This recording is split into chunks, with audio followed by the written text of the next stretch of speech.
কলকাতায় তরুণী চিকিৎসক ধর্ষণ এবং হত্যার পর উত্তপ্ত পশ্চিমবঙ্গ।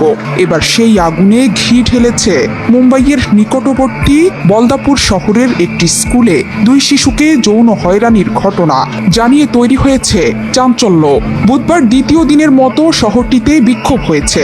চলমান উত্তপ্ত পরিস্থিতিতে সেখানকার স্কুল এবং ইন্টারনেট সেবাও বন্ধ করে দিয়েছে কর্তৃপক্ষ।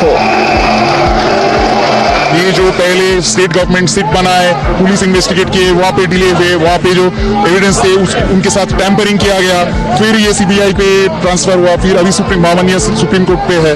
ये जस्टिस हमको कहीं ना कहीं लग रहा है कि जस्टिस डिले हो रहा है और justice delayed is justice denied. ভারতীয় গণমাধ্যমগুলো বলছে যে কোনো ধরনের জমায়েত এবং বিক্ষোভ ঠেকাতে দ্বিতীয় দিনের মতো ইন্টারনেটও বন্ধ করে দেওয়া হয়েছে।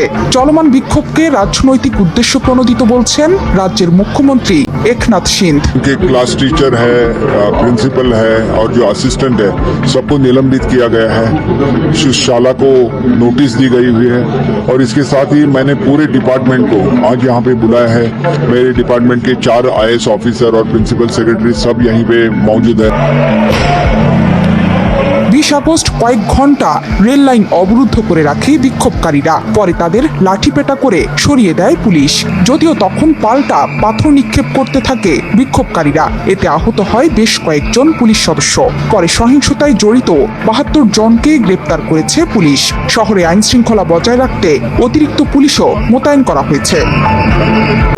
বার্তা সংস্থা রয়টার্স বলছে 2 শিশু শিক্ষার্থীকে হয়রানির অভিযোগে স্কুলের এক পরিচ্ছন্নতা কর্মীকে গ্রেফতার করা হয়েছে।